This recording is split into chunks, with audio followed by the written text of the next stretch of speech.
Pak Andrinov tadi menarik juga nih soal teknokratis tadi yang Anda singgung tadi, penyusunan arah pembangunan ini bukan hanya soal teknokratis tapi ini kan sudah perkara politis juga. Jadi apakah kita sudah memiliki arah dan orientasi yang jelas agar targetnya tercapai dengan mungkin sekitar 3 bulan lagi pergantian presiden, seperti apa Anda melihatnya? Kadang-kadang di awal masa pemerintahan itu arahnya cukup jelas, ya.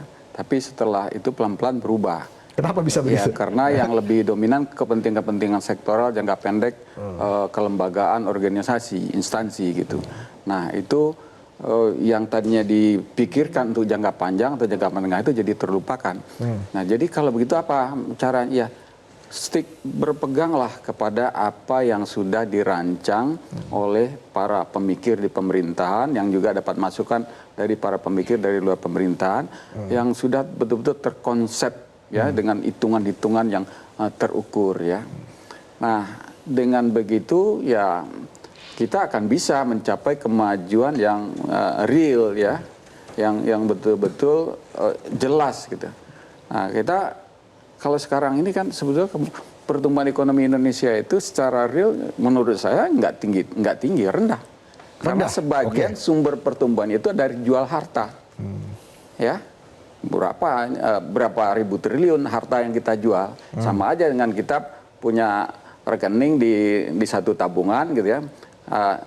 Jumlah nilai rekening kita nambah karena kita jual emas di itu, lalu masuk ke rekening, kita bilang ini kita tumbuh. Nah, kira-kira seperti itu negara kita ini sekarang ekonominya. Seperti itu gambarannya, Mas Teguh. Pertumbuhan ekonomi kita itu kalau dilihat secara kritis itu bukan hasil produktivitas dari. Jadi hasil tambal sulam. Ya, Bambang, kita akui bahwa aktivitas ekonomi ini masih didominasi oleh ekstraktif ya. Artinya pertambangan, artinya itu sama seperti sampaikan Pak Adrinov, bahwa itu kan seperti menjual dari hasil bumi kita tanpa melakukan nilai tambah yang luar biasa. Tapi sekarang pemerintah mencoba dengan adanya hilirisasi itu mencoba menaikkan nilai tambah di dalam perekonomian dari produk-produk atau hasil-hasil tambah, nggak hanya mengekspor tanah dan air, tetapi mencoba tanah dan air itu diproses di dalam negeri menjadi produk-produk hilirisasi seperti nikel batangan atau yang lain-lain dan industri lanjutannya. Kita akan terus melihat ya seperti apa, kita akan memantau, kita kawal seperti apa progres yang akan dilakukan oleh pemerintahan selanjutnya nih terkait dengan menentukan target dan juga orientasi yang jelas demi perekonomian kita yang kita harapkan bisa lebih maju lagi ke depan. Terima kasih Prof. Andrinov, Prof. Asep. Terima kasih Mas Teguh dan juga Pak Andrinov sudah bergabung bersama kami dalam Visi Negarawan.